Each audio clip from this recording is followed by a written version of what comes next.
Welcome to the Adi Talk channel. Today we're showcasing the Ijaw National Congress Worldwide Convention of 2025. My distinguished guests, respected elders, and my fellow Ijaw sons and daughters, it is my honor to welcome you to this significant gathering under the banner of the Ijaw National Congress Worldwide. Today, we stand united at a pivotal moment in our history, a moment that calls for clarity, courage, and collective action.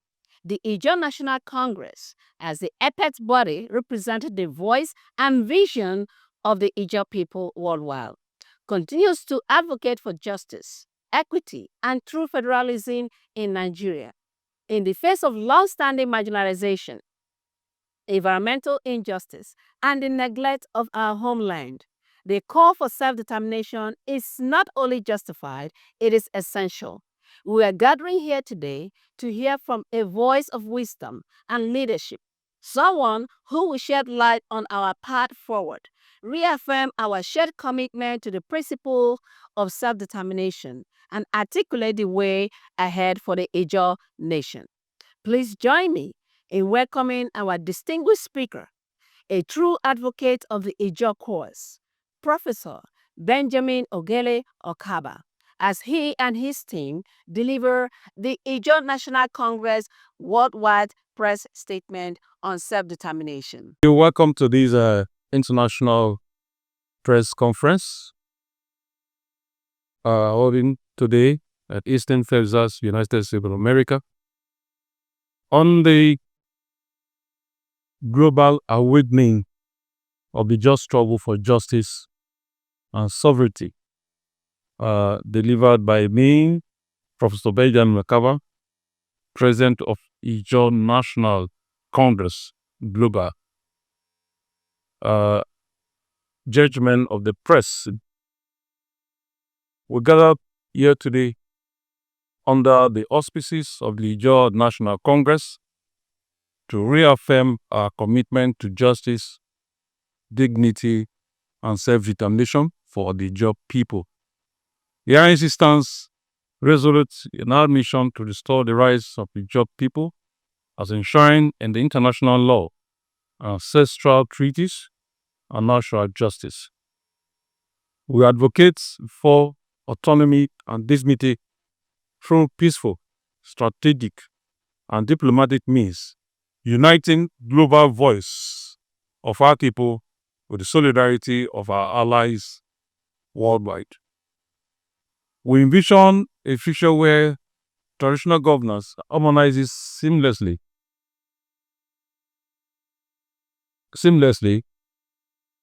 with modern statecraft, ensuring that the resources, dignity, and voice of the Ijaw people are no longer subjugated to exploitative forces. This vision is not merely aspirational. It is our collective destiny, guided by the wisdom of our ancestors and foiled by global solidarity. Gentlemen of the press, we assemble at this historical press conference not merely to recount our wounds, but to illuminate a truth long buried beneath the sediments of silence. The Ijaw nation, ancient and dignified, stands today as a decisive threshold between erasure and emancipation. Our right to self-determination is not a matter of sentiment or protesting. It is anchored in solemn treaties before the British crown, validated by the sacred norms of international law, and preserved in the living memory of a people who have refused to forget who they are. For decades, we have been stripped of our land, robbed of our wealth, and drowned in the very soil that fuels distant luxuries. Our rivers, once vibrant with life, now carry the scent of neglect.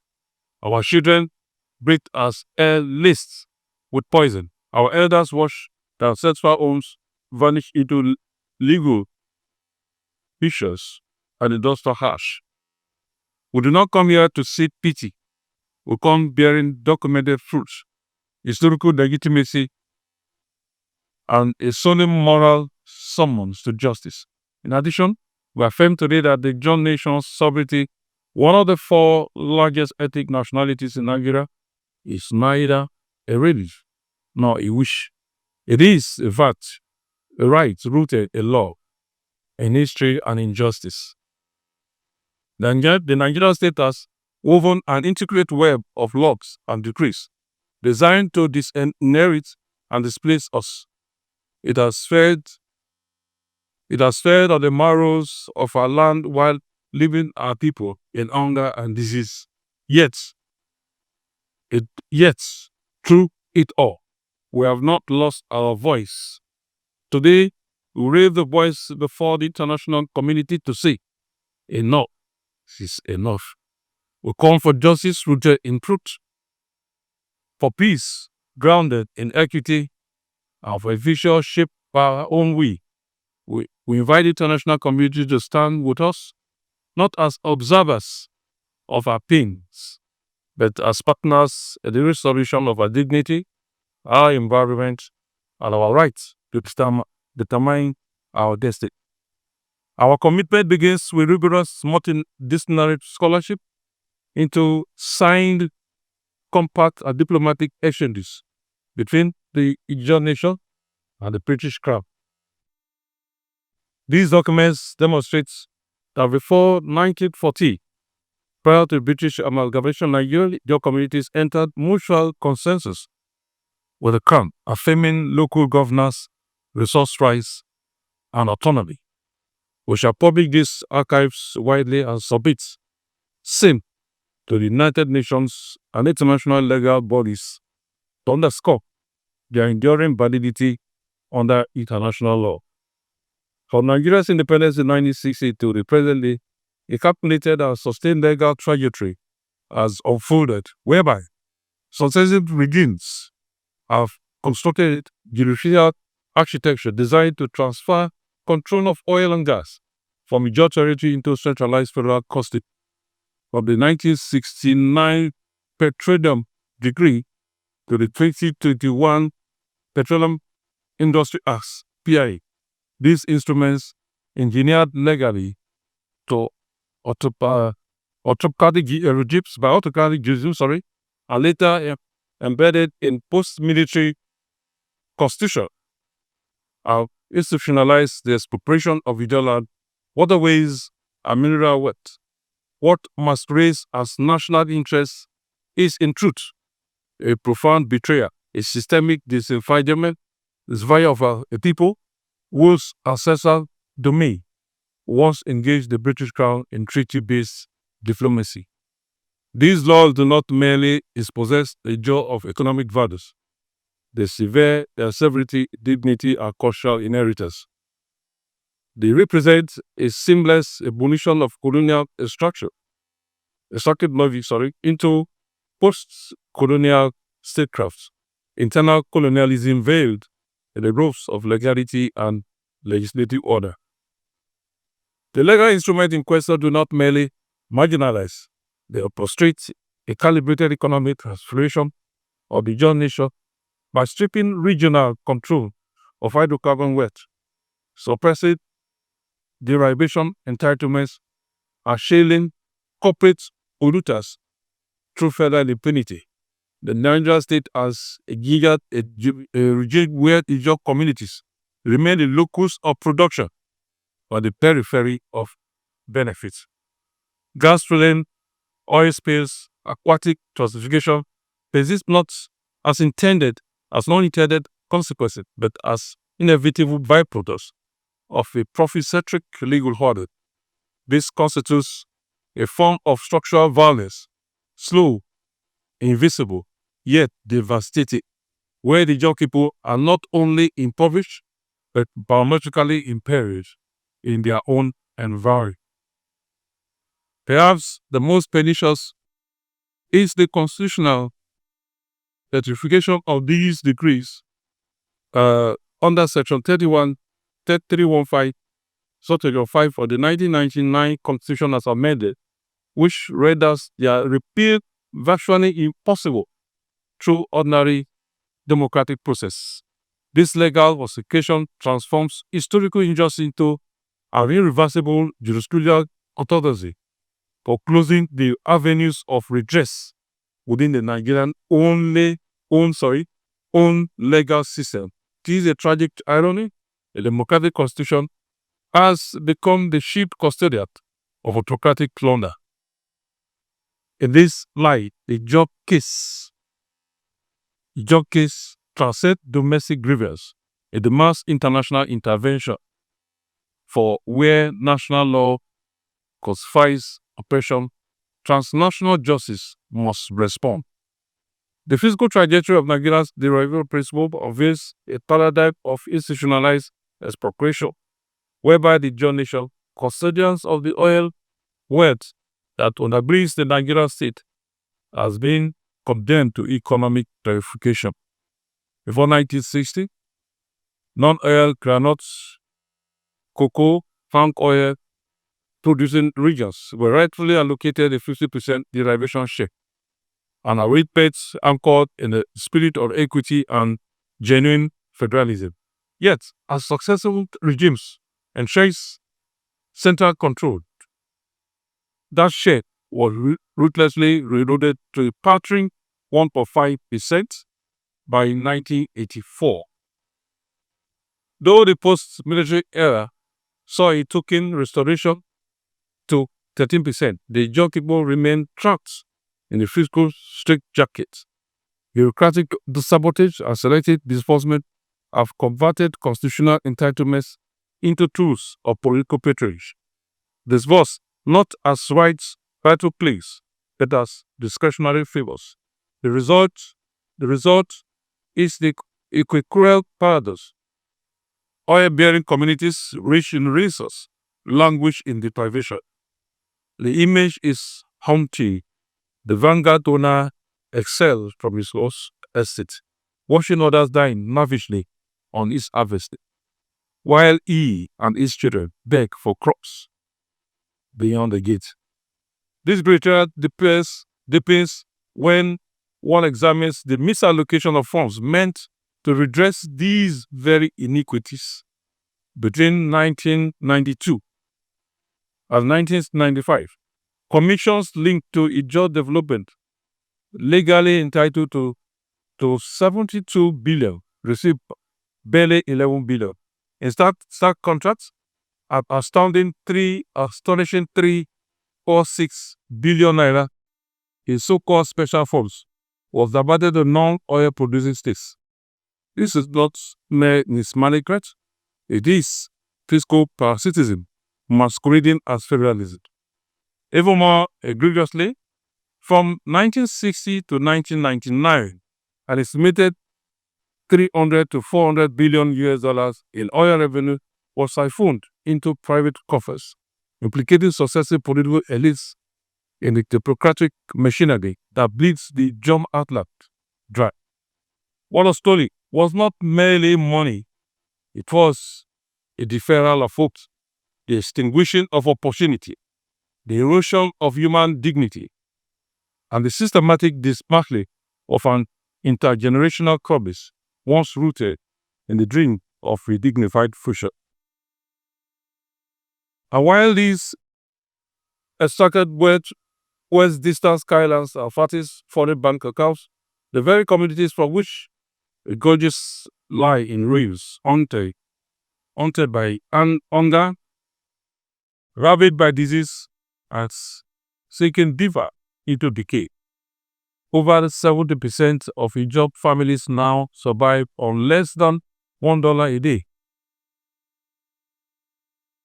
What cruel irony that in a land flowing with crude, the children chew hunger like roasted cock. With youth unemployment festering around 60%, and 50% of our people trapped below the poverty line. What future are we scripting? Are we grooming a generation of dreamers or a generation discarded like the sharks? after harvest. These are not mere statistics. They are the broken backs of breadwinners, the buried hopes of generations, and abandoned promises that now echo through crumbling classrooms and harrowed homes. They are not faceless figures, but the silent cries of mothers whose dreams die in hospital queues, the poison rivers that burst fishermen nets, and the rusty roofs that shade forgotten children beneath rain-soaked sillies of despair. These brutal facts expose the truth. The legal instruments governing Ijaw territories were never neutral. They were designed to dispossess. What we confront is not a governance failure, but the deliberate architecture of economic appetite, obscured by the language of national budgeting. In truth, the job people are golden beasts, daily plucked, butchered, yet denied even the warmth of the nets. Sacrifice at the altar of a system that strives on their weight, while extinguishing their future. The environmental devastation of Zumbi homeland is not a tragic byproduct of industrial progress, nor is it a failure of oversight. It is a deliberate, prolonged assault, meticulously veiled in the roots of national interests. From 1976 to 1999, more than 2,096 oil spills overreached nearly 2 million barrels of crude oil into Ijaw rivers, wetlands, and separate soils.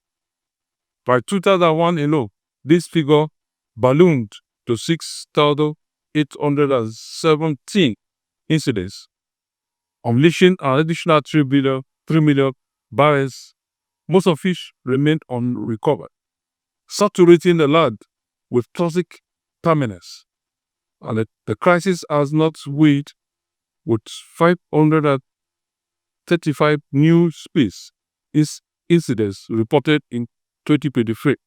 It says abdication of environmental responsibility becomes irrefutable. Yet this devastation is not abstract. It's visceral, generational, and ruinous, perched in the daily rhythm of a people whose traditional food systems have collapsed. Food insecurity has surged by over 60%, while crop yields are plundered, cremated by nearly half. Fishing communities, once self-sustaining, now cast their nets into poisoned waters, pulling up more despair than substance. Farmlands lie dumped as petrochemical residues choke the soil. This is not the wrath of nature. It is the consequence of calculated human choices, of legal structures that have engineered suffering. The job people are trapped in a burning house. The architects of the phenom feast on their process, while the owners suffocate in silence. This is eco-imperialism, a cold, predatory order that monetizes misery, weaponizes the environment, and marks systemic abandonment as further developed. What has been stolen is not merely crude oil or natural resource. It is the spiritual and cultural livelihood of entire civilization. For each spill is not just a chemical catastrophe. It is an erasure of a male, a burial of history, and the silencing of ancestral communion with land and sea. The waters that once baptized children now breed disease. The soil that once yielded substance now yields poison. The just drink from poisoned waters, while those who poison them reap dividends, protected by statuses and sanitized by bureaucracy. This slow motion atrocity corrodes ecosystem and extinguishes hope. It is a discretionary, codified the law and perpetrated in silence. A world once rich with life hallowed ours, for corporate drift and elite enrichment. Beyond the ravage wetlands of the Ijaw homelands lie broken bodies, fractured environments, final communities, and future slowly fading into oblivion.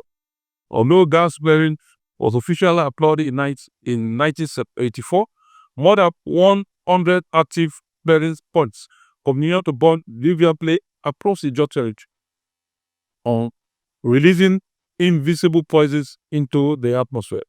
Compounding this ecological onslaught is Nigeria's relentless gas flaring regime, which consumes nearly 70 million cubic meters of gas daily, an alarming figure that accounts for 41% of Africa's total. These flames, though silent, speak volumes. The smolder entire towns in not just flames, shook the once breathing mangrove forests, and the seepage light was septic wetlands that for centuries nourished generations. The skies above Ijaw Nation are now saturated with carcinogens and acid rains, sadly corroding both nature and human validity. The consequences are harrowing. In areas near spill sites, nocturnal mortality has doubled, and children face development harm before they can even speak. These are not random misfortunes of nature. They are the brutal consequences of a system that has traded human dignity for crude oil. This is environmental racism, operationalized a ruthless administrative precision, and its stings is not only economical but profoundly more. The cry of the dirty bone is not a lamentation of the weak. It is a thunderous moral indictment demanding a global record. This is not merely a regional grievance. It is a moral emergency with the fingerprints of the global community. If the prosperity of nations is built upon the ruins of silence and sovereign peoples, there is justice must rise with urgency and not apathy. The international community must no longer look away. The time has come to heal the law, the Ijaw call for self-determination, not as an act of favor or gesture of pity, but as a rightful and necessary step towards restoration of life, the reclamation of dignity, and the fulfillment of justice for a people who have borne the weight of expectation and neglect for far too long. We have proclaimed its a solemn assemblies across diverse plateaus and to all who are willing to listen. I reply it again with indomitable conviction. We do not come to beg for sympathy. We come to awaken global responsibility. We stand not as victims, but as a people determined to claim a destiny that was unjustly stolen. For too long, the Ijaw people, guardians of Nigeria's wealth and livelihood, have been treated as cholesterol in the machinery of national injustice. Let it now be understood with absolute clarity: we are not merely dwellers of resource-rich soil. We are an ancient people, deliberately dispossessed through manipulative decrees, systematically deprived through coercive force, and continuously degraded through institutionalized greed. However, we speak today not as a people bruised into submission, but as a nation silenced but unbroken, buried beneath sustained truths, ecological devastation, and institutional betrayal. This is not a course of failed leadership. It is the calculated strategy to legalize oppression, designed to silence our people and erase our heritage. But the time of silence has ended. The time of reckoning is now. This is why I appeal to the international community is no longer the plea, casual diplomacy. It's a moral indictment demanding international response. The Ijaw call for justice is rooted not in emotion, but international law. We evoke the universal principles enshrined in the the United Nations Charter, the International Covenant of Civil and Political Rights, the Vienna Convention on the Laws of Treaties, and the United Nations Declaration of Rights of Indigenous People. These are not decorative texts of similar efforts. They are the moral scaffolding of a global order forged after humanity's darkest hours to prevent the continuous subjugation of the marginalized, to ignore their application to the job question is to render them hollow and to betray their very spirit. We therefore assert unequivocally that the Ijaw people's right to self-determination, to decide our political future, steward our resources, preserve our ecosystem, and protect our cultural life force without interference of tokenism. 1. It is for this reason we call upon the United Nations to immediately establish an independent international commission to inquire into the decade-long patterns of environmental destruction, economic disrespect, and the treaty violations inflicted upon Ijaw people. 2. To all United Nations Environmental Program, UNEP, to spearhead a transparent and science-driven remediation process underwritten by a Niger Delta Restoration Fund financed by the same oil multinationals. This vision is not born of bitterness, but forged in the fires of righteousness. It is a covenant with our ancestors and a promise to generations unborn. We imagine a new Ijaw land, not trampled by dependency, but lifted by partnership, rooted in integrity and reciprocity.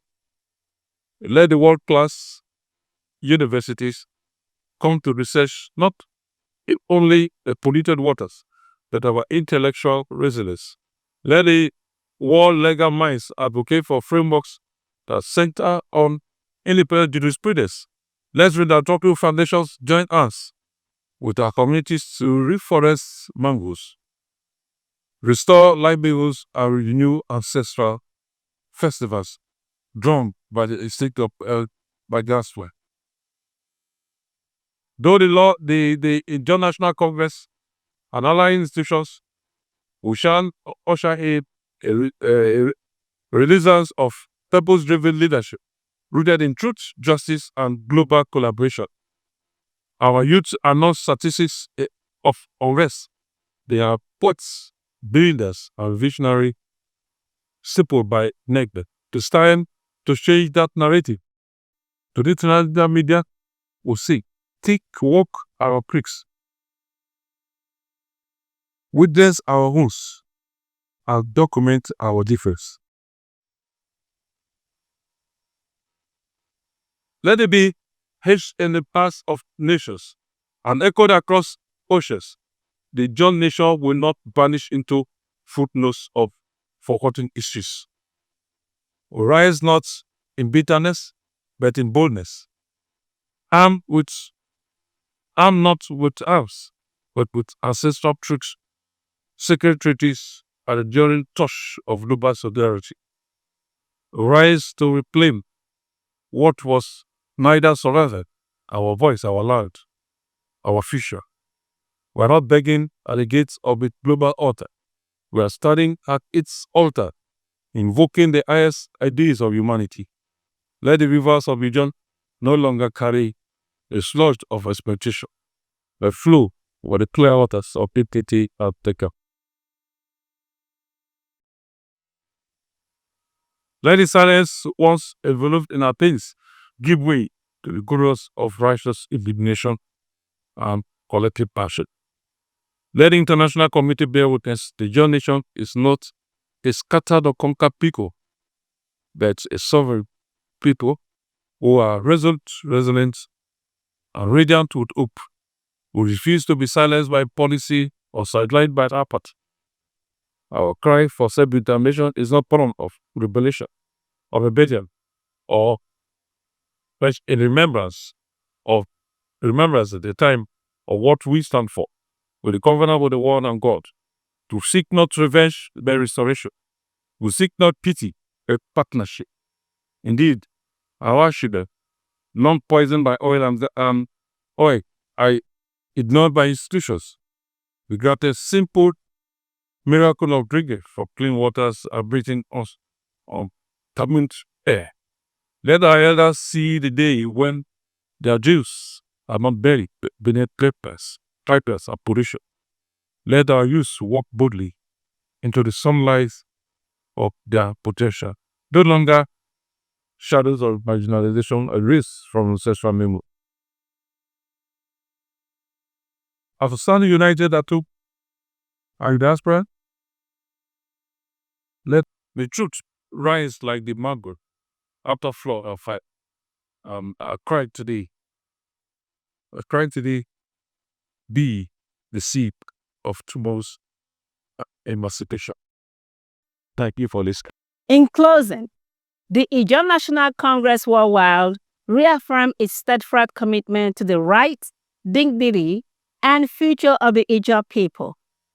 Our pursuit of self-determination is rooted in a deep desire for justice, sustainable development, and the preservation of our cultural identity within a truly federal and equitable Nigeria.